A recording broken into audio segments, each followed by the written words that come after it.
नमस्कार दोस्तों, हमारे YouTube चैनल पर एक बार फिर आपका स्वागत है। आज हम बात करेंगे एमपीटेट वर्ग 3 की 19 तारीख की सेकंड शिफ्ट में पूछे गए प्रश्नों के बारे में। आज की सेकंड शिफ्ट में किस प्रकार के क्वेश्चन आपके पूछे गए हैं, एक एक करके इन सब के बारे में हम बात करते हैं।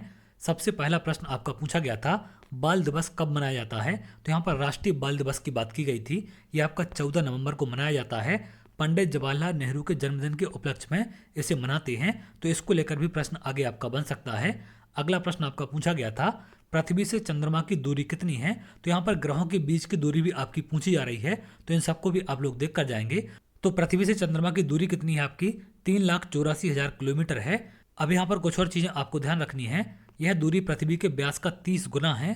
चंद्रमा पर गुरुत्वाकर्षण पृथ्वी से 1/6 है। इसको भी आप ध्यान रखेंगे, इस पर क्वेश्चन आपका बन सकता है। अगला प्रश्न क्रिकेट से आपका पूछा गया था, सबसे कम उम्र का क्रिकेट खिलाड़ी कौन है। हसन रजा हैं, पाकिस्तान के हैं। इन्होंने 14 साल 227 दिनों में डेब्यू किया था, तो ये सबसे कम उम्र के आपके खिलाड़ी थे। अगला प्रश्न यहाँ पर आपका पूछा गया था, मासिक धर्म कितने दिन का होता है। तो आमतौर पर 2 से 7 दिन तक रहता है, लेकिन औसतन इसे 5 दिन माना जाता है। मासिक धर्म चक्र की अवधि हर महिला में अलग अलग होती है, लेकिन औसतन हर 28 दिन में मासिक धर्म होता है। अगला प्रश्न यहाँ पर आपका पूछा गया था, ओजोन निर्माण में सहयोग करने वाली गैस कौन सी है आपकी। तो हाइड्रोकार्बन और नाइट्रोजन ऑक्साइड होती हैं, जो आपके ओजोन निर्माण में मदद करती हैं। सूर्य के प्रकाश में एक प्रतिक्रिया करके ओजोन का निर्माण करती हैं। अगला प्रश्न यहाँ पर आपका पूछा गया था, गगनयान किस विभाग के सहयोग से तैयार हो रहा है। तो इसमें कौन कौन से डिपार्टमेंट मदद कर रही हैं। एक तो आपका डीआरडीओ है, इसरो है, इसके साथ साथ एचएएल हिंदुस्तान एरोनॉटिक्स लिमिटेड है जो इसमें मदद कर रहा है। तो इनके सहयोग से इसे तैयार किया जा रहा है। गगनयान पर लगातार क्वेश्चन आपके पूछे जा रहे हैं। चंद्रयान से भी प्रश्न हर शिफ्ट में देखने मिल रहे हैं, तो इन सबको आप लोग देख कर जाएंगे। गगनयान, चंद्रयान और मंगलयान, इन पर लगातार क्वेश्चन आपके आगे भी बन सकते हैं।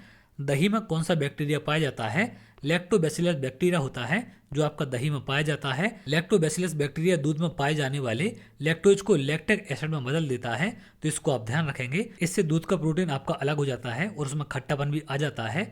अगला प्रश्न पूछा गया था, धान की फसल में पाए जाने वाला बैक्टीरिया कौन सा है। स्यूडोमोनास इसमें बैक्टीरिया है जो आपका पाया जाता है। यह बैक्टीरिया धान की अंगमारी रोग या रिंग रोग का कारण होता है। यह रोग आमतौर पर हवा और बारिश से फैलता है। तो एक प्रश्न आपका बैक्टीरिया पर पूछा गया था। फसलों से लगातार क्वेश्चन आपके पूछे जा रहे हैं। अगला प्रश्न पूछा गया था, गाड़ियों के प्रदूषण का द्वितीय कारक कौन सा है। पीएम हाइड्रोकार्बन, नाइट्रोजन ऑक्साइड और सल्फर डाइऑक्साइड होते हैं। गर्म धूप वाले दिनों में हाइड्रोकार्बन नाइट्रोजन के ऑक्साइड के साथ प्रतिक्रिया करके एक द्वितीय कारक ओजोन बनाते हैं, तो इसको आप ध्यान रखेंगे। अब यहाँ पर द्वितीय प्रदूषक आपके क्या होते हैं। प्राथमिक प्रदूषकों के आपस में मिलने और प्रतिक्रिया करने से बनने वाली प्रदूषक को द्वितीय प्रदूषक कहा जाता है। अगला प्रश्न यहाँ पर पूछा गया था, जूडो खेल का खिलाड़ी क्या कहलाता है। जो खिलाड़ी जूडो खेलते हैं उनको क्या कहते हैं। जूडो का कहते हैं। जूडो एक मार्शल आर्ट है। खिलाड़ी सफेद रंग की वर्दी पहनते हैं जिसे जूडोगी कहा जाता है, तो इसको भी आप ध्यान रखेंगे। इनकी ड्रेस को क्या कहते हैं, जूडोगी कहा जाता है। जूडो के संस्थापक कौन थे, कानुजिगोरो। इन पर भी प्रश्न आपका बन सकता है। अगला प्रश्न यहाँ पर आपका पूछा गया था, पर्यावरण शब्द किस भाषा का शब्द है। तो ये आपका फ्रेंच भाषा का शब्द है। पर्यावरण शब्द की उत्पत्ति फ्रेंच भाषा के शब्द एनवायरन से हुई है। इसका मतलब होता है घेरा हुआ। तो ये प्रश्न आपके आज की सेकंड शिफ्ट में पूछे गए थे।